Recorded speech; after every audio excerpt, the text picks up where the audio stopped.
কিন্তু লেগে থাকতে হবে। সো আমি আমার মিউজিক ডেভেলপের জন্যই বেসিক্যালি একটা গ্যাপ দিয়েছি।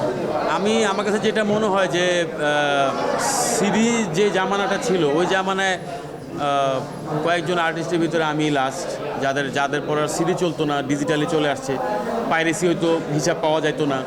সো তবুও আমার একটা ভালো লাগার ভালোবাসার বিষয় ছিল, যার জন্য অনেক মানুষ আমার সিডি কিনতেন তখনও। ইভেন সিডির জামানা শেষ হওয়ার পরও অ্যাটলিস্ট আর্কাইভ ধরে রাখার জন্য সিডি কেনা হতো। তারপর ইপি আসলো 3টা গানের।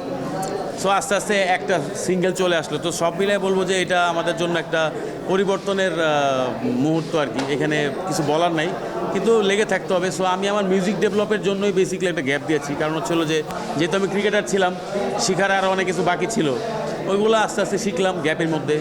তো এসে এটা আমাদের গল্পে অ্যাপ্লাই করলাম, যেটা রেজাল্ট আমি পাচ্ছি।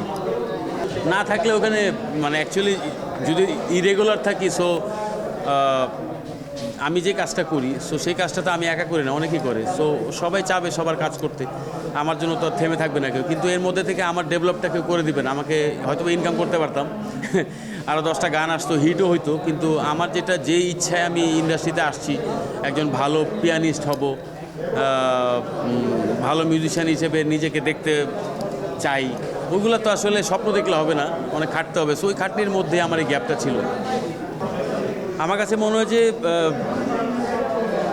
আশীর্বাদ পেয়ে যতটুকু আসছি ওইটাই তো আসলে অনেক কিছু। গুরুর আশীর্বাদটা অনেক ইম্পর্টেন্ট, যে যার সাথে আপনি কাজ করতেছেন অথবা যাকে আপনি আইডল মনে করেন, সে আপনাকে কী চোখে দেখতেছে। সো উনি সবসময় আমাকে অনেক স্নেহের চোখে দেখছেন এবং ডেভেলপ করার জন্য অনেক ইন্সপায়ার করছেন। সো এর জন্য আমি সবসময় আমার গুরুর নাম নিই, যে এরপর আর লাগে না কিছু, যে আমি আমার দায়িত্বটা পালন করতে পারলে তখন গুরুর নামটা রোশন করাটা আই থিঙ্ক পারফেক্ট হবে। আর যদি শুধু বলি যে আমি ওনার অনেক ভক্ত হয়ে লাভ নেই, আসলে একটা লেভেলে থাকতে হবে, কিন্তু ডেভেলপ করে ওই একই ধারাকে সামনে আরও নিয়ে যেতে পারলে আই থিঙ্ক এইটা বেটার অপশন টু এভরিবাডি। ওই যে ওনার থেকেই যা শিখছি, ইভেন ফুয়াদ আল মুক্তাদির ভাই আমার গুরু, হাবিব ভাইয়ের থেকে ওনার কাছে থেকে শিখতে পেরেছি। তো আমি চেষ্টা করেছি যে কেউ যাতে বলতে না পারে যে কি শিখলো, লাইক কোন স্কুলের স্টুডেন্ট, তাহলে এরকম কেন। সো আমি চাইছি আমার কোনো খুঁত না থাকুক। সো যার জন্য দ্বিতীয়বার আরও বেশি প্র্যাকটিস করা, মনোযোগী হওয়া। কমিউনিকেশন বলতে আসলে এখন তো ফোনের যুগ। সো ফোনে সবসময় আমি টেক্সট করি, সালাম দেই, হ্যাপি বার্থডে উইশ করি, আমাকে উল্টা উত্তর দেয়। আমি এটাতেই আছি। মাঝে মাঝে কখনো যাওয়া হয়, সামনে কনসার্ট আছে, হয়তো বা দেখা হবে একসাথে একই কনসার্টে। তো সব মিলে এটা অনেক বড় একটা প্রাপ্তি। না, আমার কাছে মনে হয় যে আমরাও সিঙ্গার, পার্শ্ববর্তী পৃথিবীর অন্য কোনো দেশও তারাও শিল্পী। যদি কারো ডিম্যান্ড থাকে, আমাদের দেশে যদি তার চাহিদা থাকে, তাহলে তার অবশ্যই ওই জায়গাটাতে থাকতে হবে যে আমিও শিল্পী, আমিও গান করব।